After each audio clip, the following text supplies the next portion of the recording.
नमस्कार साथियों, इस चैनल पर हम करते हैं TGT, PGT, CTET, TET Hindi परीक्षा की स्मार्ट तैयारी। आपका बहुत बहुत स्वागत है। आज का टॉपिक है लिपि क्या है, लिपि का विकास और लिपि में सुधार, और अंत में महत्वपूर्ण एमसीक्यू। वीडियो को अंत तक जरूर देखिए। चलिए शुरू करते हैं। लिपि क्या है?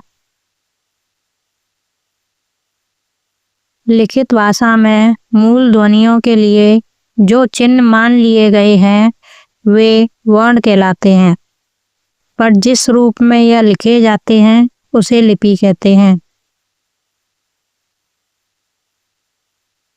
लिपि के विकास की अवस्था। लिपि के विकास की अवस्था 4 हैं। पहली चित्रलिपि, दूसरी प्रतीक लिपि, तीसरी भाव लिपि, चौथी ध्वनि लिपि। कई बार एग्जाम में इनका क्रम पूछ लिया जाता है कि इन्हें सही क्रम में लगाइए।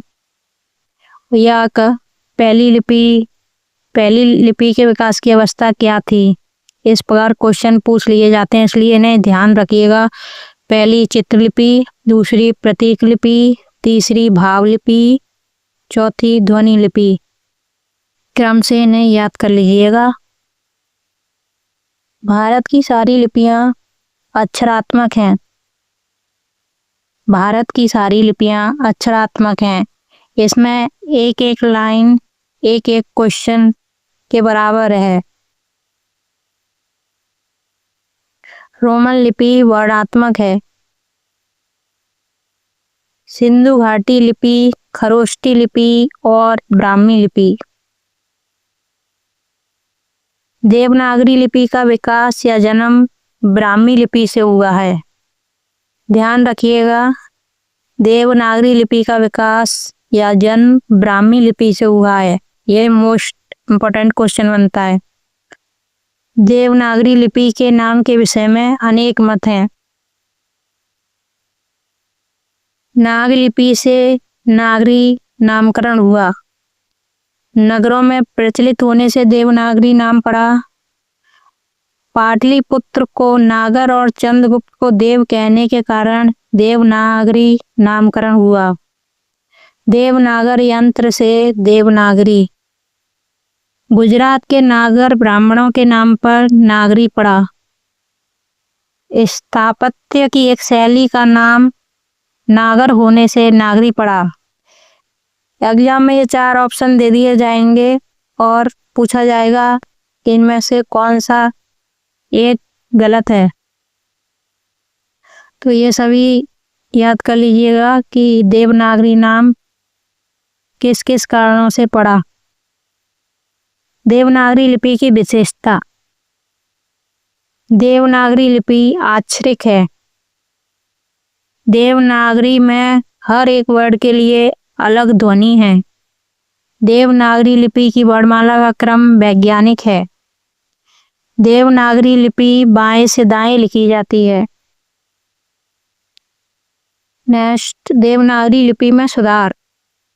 सर्वप्रथम तिलक ने सन 1904 ईस्वी में 1926 टाइपों की छटाई करके 190 टाइपों का एक फॉन्ट बनाया, जिसे तिलक फॉन्ट भी कहते हैं। सावरकर बंधुओं ने अ की 12 खड़ी तैयार की। श्याम सुंदर दास ने पंचमाक्षर अण, न, म के स्थान पर अनुस्वार का प्रयोग का प्रस्ताव रखा। नागरी लिपि सुधार समिति का गठन 1935 ईस्वी में, सभापति महात्मा गांधी। नागरी प्रचारणी सभा द्वारा 1945 ईस्वी में समिति का गठन। उत्तर प्रदेश सरकार द्वारा 31 जुलाई 1947 में नरेंद्र देव की अध्यक्षता में समिति का गठन। उत्तर प्रदेश सरकार द्वारा बनाए गए लिपि सुधार परिषद की अध्यक्षता डॉक्टर सर्वपल्ली राधाकृष्णन ने की थी। ये हमारे उस समय के उपराष्ट्रपति भी थे। देवनागरी, अब इम्पोर्टेंट MCQ, देवनागरी लिपि का विकास किस लिपि से माना जाता है? इसका राइट आंसर हो जाएगा ब्राह्मी लिपि।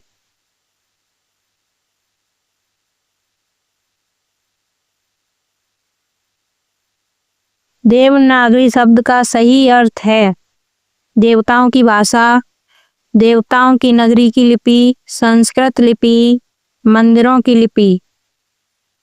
इसका राइट आंसर हो जाएगा देवताओं की नगरी की लिपि। नेक्स्ट क्वेश्चन, देवनागरी लिपि की सबसे प्रमुख विशेषता क्या है? इसका राइट आंसर हो जाएगा शिरोरेखा, जो मात्रा रेखा होती है, जो अक्षर के ऊपर हम लगाते हैं।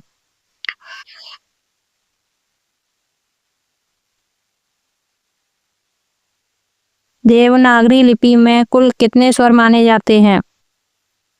देवनागरी लिपि में कुल 12 स्वर माने जाते हैं। C option. देवनागरी लिपि में कुल कितने व्यंजन होते हैं? देवनागरी लिपि में 36, ऑप्शन डी राइट हो जाएगा। स्वर होते हैं 12 और व्यंजन होते हैं 36, मिलकर हो गया 48। नेक्स्ट क्वेश्चन, देवनागरी लिपि में क्षत्रज्ञ क्या कहलाते हैं? इसका राइट आंसर हो जाएगा नंबर बी, संयुक्त व्यंजन।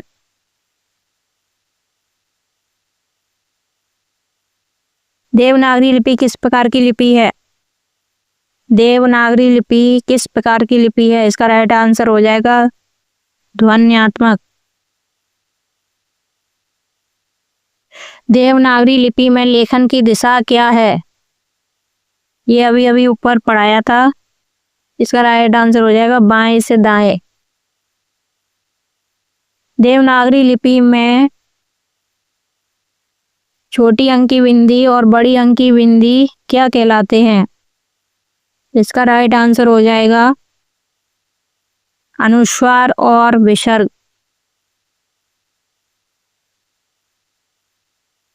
नेक्स्ट क्वेश्चन, देवनागरी लिपि का प्रयोग मुख्य रूप से किन भाषाओं में होता है?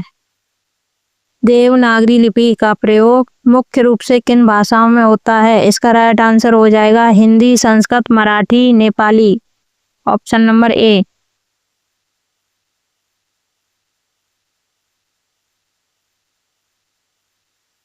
Next question,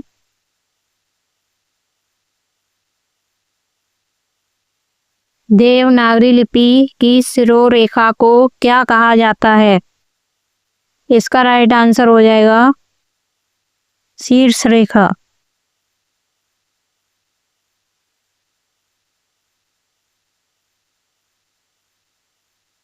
next question, Devanagari लिपि में छोटी अंक और बड़ी अंक किस वर्ग में आते हैं? इसका राइट आंसर हो जाएगा अयोगवाह। देवनागरी लिपि में री क्या है? इसका राइट आंसर हो जाएगा ऑप्शन नंबर ए, स्वर। देवनागरी लिपि में कुल वर्णों की संख्या कितनी मानी जाती है? इसका राइट आंसर हो जाएगा option number C, 48। Last question, Devanagari लिपि का सर्वाधिक उपयोग किस कार्य के लिए होता है? इसका राइट आंसर हो जाएगा हिंदी व संस्कृत लेखन, ऑप्शन नंबर बी।